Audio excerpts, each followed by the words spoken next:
across the district. Reporting in Troy, James Ryder, News Center 7. And now, your Storm Center 7 forecast with Chief Meteorologist McCall Vrydaghs. Real quick, I want to let you know, I'm watching off camera right here. We have someone from the Troy Police Department now talking to our crew on scene. So we're going to listen in a little bit and let you know what he's able to pass along after we talk with McCall, as we are looking at live Doppler 7 tonight, McCall, and some rain coming up from the south, as you talked about in your forecast earlier, as did Dante. Yeah, and those downpours continue to come through the area. We even have a few thunderstorms that are associated with some of that heavy rain. No severe weather is expected, but this is still the tail end of that system that's really been hanging out with us for the past 48 hours and will continue to be with us through your Friday. Now, that said, where we have the rain, it is a little heavy at times. You get a few rumbles of thunder there, as you can see some lightning strikes on live Doppler 7. But there are also a lot of us that are still quite dry at this point in time. So it will be very hit or miss, not only tonight, but into your Friday. I'll get you close to where we have some of those storms. Notice as you get into northern Butler County, just south of Somerville near 127, some locally heavy rain and frequent lightning. Extends northward into Preble County out near Gratis. And you can see Camden, while you have some light showers there, this heavier downpour is moving northward, so you can anticipate it to make its way on in the next 30 minutes. Get a little bit further north and east into Preble County, we have some heavy rain and some thunderstorm activity just to the west of Brookville, outside of Montgomery County there, near US 40 along Interstate 70, and that extends northward toward Potsdam in Miami County. Put this into motion here, and you see over the last hour, these thunderstorms have been slowly moving northward and not necessarily weakening. So I anticipate they're going to continue to work into Darke County and may even travel as far north as Mercer County before we start to see a little of those thunderstorms to diminish. South of that, not a lot happening. So we'll watch these showers and storms working on through for the rest of the night, and then we'll continue to keep that nuisance of rain and thunderstorm activity for your day Friday. Temperature is still mild, and it's a bit muggy out there as well. We're at 69 in Dayton, 64 in Sydney. Not expected to cool too much for the rest of the night.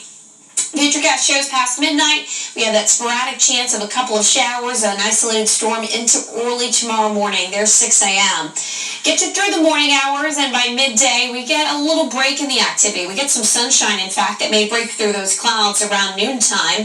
After that, though, we'll see the fuel of a few more showers and storms to redevelop as we get toward late afternoon into the early evening, and then they'll finally start to work their way out of here as we get into your Friday night. But notice the timestamp there, that's 7 p.m. A few isolated showers still around for touchdown 7 football games on Friday. Not looking at a good amount of hefty rain from this point on, maybe a tenth to a quarter of an inch of rain, isolated pocket where we could see a little bit more. That would be with some of that enhanced rain and thunderstorm activity, very isolated in nature. So at the bus stop in the morning, perhaps the umbrella or raincoat for the kids, t-shirt and jeans for the rest of the day. We wake up in the low 60s, and then high temperatures are expected to only get to about 75 degrees, which is closer to average for this time of year, but not a significant jump from those low 60s to start. 73 at noontime, 75 at 4, 70 degrees at 7 p.m. when those games kick off. As we move through the rest of the game tomorrow evening, we'll steadily start to drop back through those 60s, and we should dry out as well with gradually decreasing clouds into tomorrow night. Saturday and Sunday, the timing great here for the dry weather to return. Upper 70s, more sunshine Saturday. It will be breezy and warmer on Sunday, back to the lower 80s. So if you need to cut the grass this weekend, Friday may not be the best day, but Saturday and Sunday, much better with those drier conditions and warmer temperatures. So here's that 5-day forecast for you. 75 degrees with occasional showers and isolated storm perhaps on Friday. Then we're dry over the weekend. May see some rain to return Monday night that perhaps will lead into early Tuesday, but we'll dry back out with highs around 80 degrees.